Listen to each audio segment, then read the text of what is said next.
Hello, I'm Jeremy Fernandez. The crippling effects of the coronavirus are now in full force, with Australians' home and work lives upended by the continuing crisis. There's still a stark reality the nation faces: more serious illness and death, and a health system at breaking point. That's been rammed home this week by the significant jump in the number of cases. Here's how it looks. From almost 900 cases on the 20th of March, we now have more than 3,000. That's more than triple what it was a week ago. Here's what that means. Other countries that have moved on the same trajectory as Australia have reached the limits of their health systems and hospitals. There are measures here to flatten that curve, but we won't see the results of that for a little while yet. Governments around the world are now enforcing strict controls to halt the spread. New South Wales is the state with the largest number of cases. It's now prosecuting those who don't follow physical distancing requirements. In Western Australia, one of the 255 infections is a 5-month-old baby whose parents both tested positive and are at home in self-isolation. 2 10-year-olds have also been infected in South Australia. And in Tasmania, there's a ban on gatherings of more than 10 people in public or on private properties as well. Those figures have prompted the government to call in the Defence Force to ensure international travellers are quarantining themselves from the rest of the community. Concerns have been raised about people returning from overseas and not self-isolating, particularly after getting off cruise ships. 2/3 of the positive tests in Australia are from those who've recently returned from overseas. Defence personnel are now being enlisted to help state and territory police monitor those who are compelled to stay indoors. The Prime Minister, Scott Morrison, says Australians must get used to the new normal. Frankly, if we were to go to further restrictions and say that they might be done for 2 or 4 weeks and reviewed after that time, you better be ready to do it for 6 months. And because at what point do you pull it back? And I think with what we're learning about the virus, that will present very challenging. Now, let's hope that that wouldn't be required. But the reality is, I think, if we're being really brutally honest, is that once these restrictions come in place, they stay in place and they'll be in place for some time. And we'll all have to keep adapting. And as I said, this week, the way people adapted gives me great encouragement. Now, anyone hoping for a third tranche of economic stimulus to ease pressure on renters and mortgage holders have been left in suspense.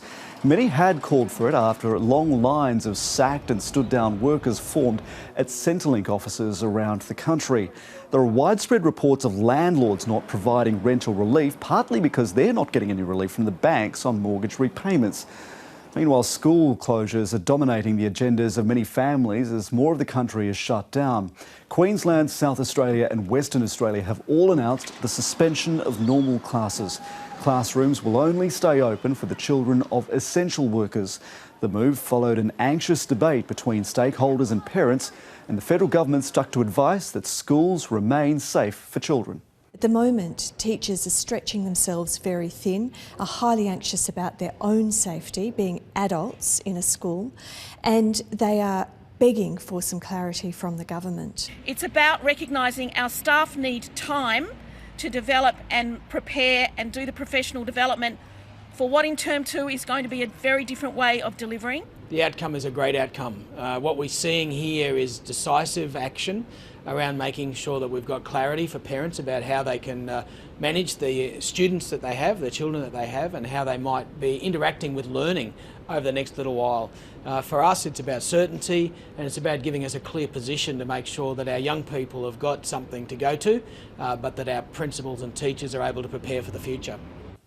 Well, fines are now being handed out to people who don't abide by the government's strict physical distancing rules. But if you're still in any doubt about why it matters, have a look at this. On aggregate, one infected person gives the virus to another 3 people. Then those 3 people each give it to 2 or 3 more. Now 9 people have it, and they pass it on and so on. But if just one of those original 3 stays indoors, the risk is removed for nearly 1/3 of those people. If another person, for example, doesn't go out to dinner, they don't pass it on either. Now, if you can work from home rather than mingling in the office, the spread of the virus is also slowed down quite dramatically. Research from the University of Sydney suggests that for this to work, 8 out of 10 people need to practice physical distancing. If that slips 7 out of 10, the virus spreads at a much faster rate. This chart shows just how that works. If 8 out of 10 people comply with the distancing rules, the curve will go down dramatically over the course of 13 weeks. If 9 out of 10 do it, the curve falls even faster. But if one person leaves their home when they don't have to, everything we are all doing is for naught. So, with the increasing caseload in Australia, are our hospitals ready for the influx of patients? The main concern here revolves around intensive care beds. Australia has around 2,200 of these. More than half of them are in New South Wales. It's not clear how many people will get COVID-19, but some authorities are bracing for at least 20% of the population to become infected. If that happens, it equates to 4 to 5 million Australians. Overseas, around 5% of patients have needed ICU treatment. If that happens here, that's around 250,000 people in need of an ICU bed. COVID-19 patients generally stay in these beds for around 10 days, and that treatment can be the difference between surviving and dying from the disease. And you can see on this chart how those estimates compare to what Australia usually sees in intensive care each year. Even the lower estimate of 20% of people becoming infected far exceeds the average annual admissions to ICU. On this scale, admissions from the flu from past years barely appear at all. Hospitals are scrambling to boost capacity, ordering extra ventilators. But it's not just about equipment. Just to double Australia's 2,200 beds will require another 10,000 ICU nurses. So it's a scramble for people as much as it is about medical supplies and equipment. First a city, then a country, then the world. With reports of deaths on most continents and no vaccine in sight, the questions remain. How far will the virus spread? How many lives will it take?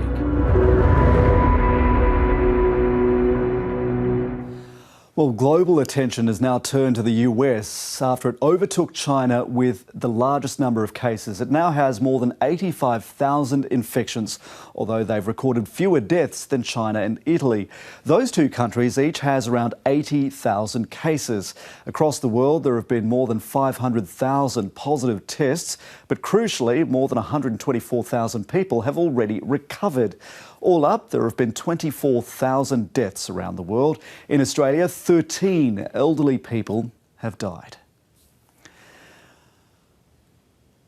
The changes to our daily lives have been profound, with many people wondering what they can and can't do while they're at home.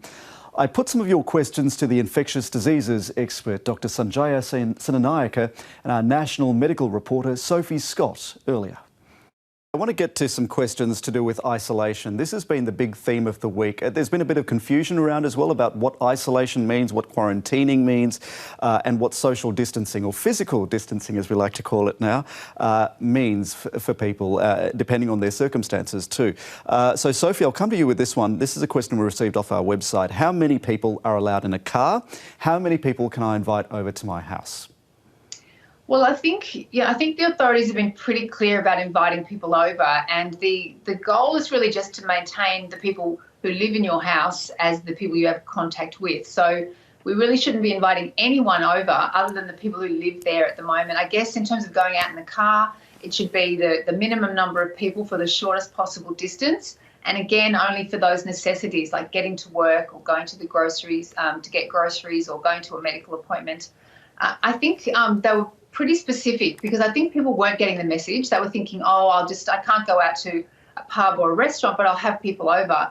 And I think they were very clear in that messaging, and that having barbecues and having extended family gatherings, all the things that Australians love to do, we just can't do at the moment. And that's why you're seeing a lot more people doing virtual catch-ups as well, having, setting up a group chat on one of the streaming programs where you can all get together at a certain time and catch up that way, because the feelings of isolation that people have is very real. And so they're looking at sort of new and innovative ways that you can get that sense of connection that you would otherwise get in person. Dr. Senanayake, can I ask you this question from Heath Banyai off our Facebook channel? Do you need to keep a 1.5 metre distance from your spouse and kids, someone whom you live with?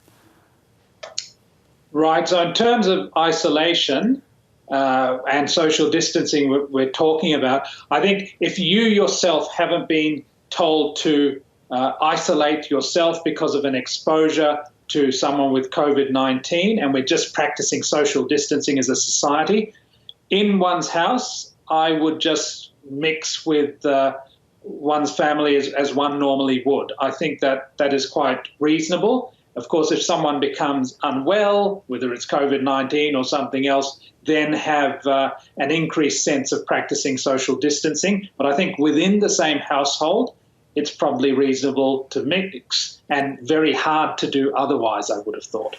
Sophie, there is this question from our website. Is it safe to get cleaners, plumbers, builders, gardeners, those sorts of workers over to your house to perform tasks? Yeah, look, that is a question that I don't think has been made perfectly clear. I guess you could look at how crucial is it that you have that person come to your house? Could they take precautions like gloves and masks and things like that? But I think you probably want to look at just how essential is it that they do the work that you're asking them to do. If it's something you could put off, if it's something you could do yourself, like cleaning, you're probably better off to do it yourself.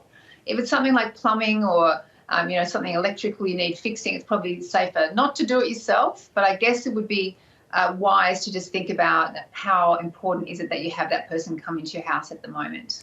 We got a number of questions relating to how transmissible the disease is and whether it's airborne. Someone wrote to our website and asked, I live in an apartment, should I keep my front door and windows closed? The concern there, of course, is that the disease is airborne. To what degree is coronavirus airborne?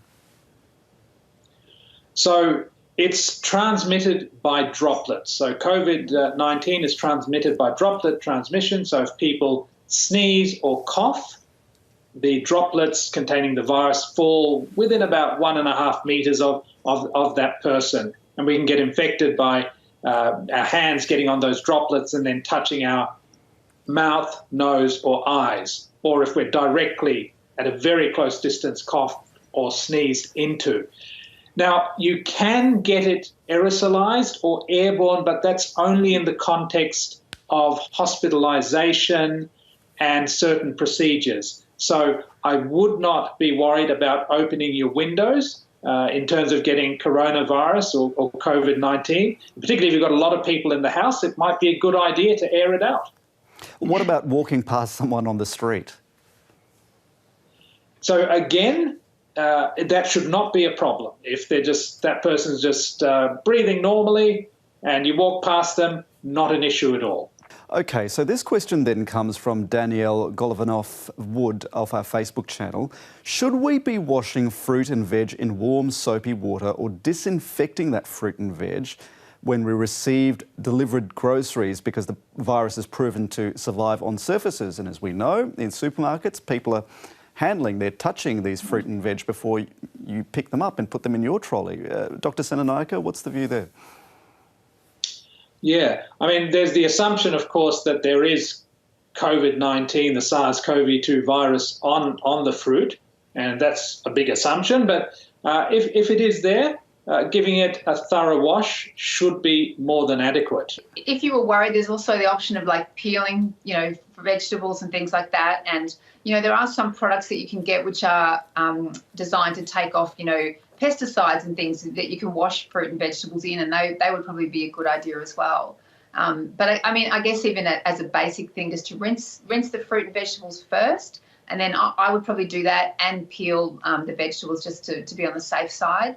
But I mean, it goes basically the hand washing thing is just so important that if you're washing your hands and washing, the fruit even just with hot water, that's going to make a difference. And I think the more we can get into the habit of that people sometimes try to complicate the issue and think we need these disinfectants and we need all these other things, but just the hot soapy water for your hands and for surfaces and things like that can actually make a really big difference.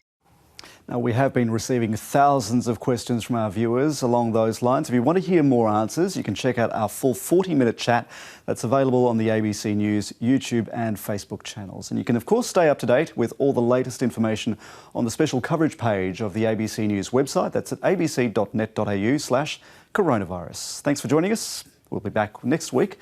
From all of us for now, though, goodbye.